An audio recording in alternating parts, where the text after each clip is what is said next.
This is Dynamic Denise.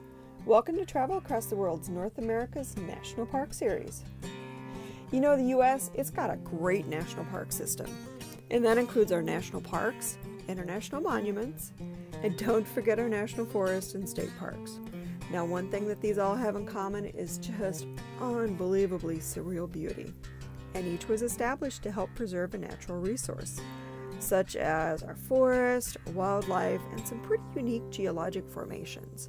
And you know, that all brings me to this episode, which is a recent trip to Mount Rushmore, Black Hills Natural Forest, and Custer State Park.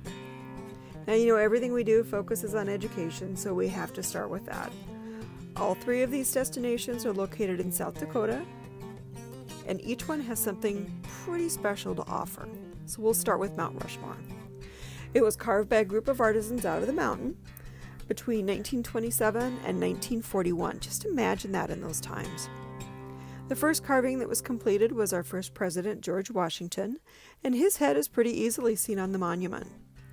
Our third president, Thomas Jefferson, was carved next, followed by Abraham Lincoln with Theodore Roosevelt, whose head was finished last. The monument itself features an avenue of flags, which was really quite moving. There were also some pretty easy to navigate trails for closer viewings of the carvings, although I have to say I think the best view of the monument was at a pull-off on Needles Highway just outside of the monument. So Mount Rushmore itself is surrounded by the Black Hills, but both are easily accessed on Needles Highway and Iron Mountain Road. Now, Black Hills itself isn't a dense forest. Visitors can easily see the Rocky Mountain sides as we show you here.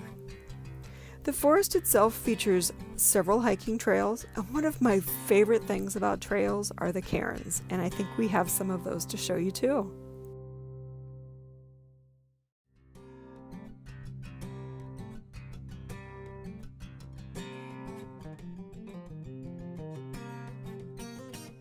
Custer State Park is easily accessed from Mount Rushmore, and we spent a really nice afternoon here, viewing pronghorn, large bison herds, and extensive prairie dog villages.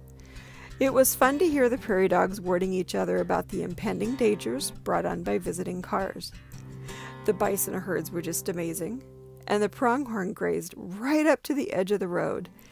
And folks, on a serious note, there was a lot of fire damage in the park, but I just couldn't bring myself to take pictures of the devastation. So for more information about these great places to visit, check out our national park page and our Mount Rushmore post on our travel blog at travelacrosstheworld.com. Check our YouTube and national park pages for other national parks, national monuments, and state parks that Papa Joe and I have had the privilege to visit.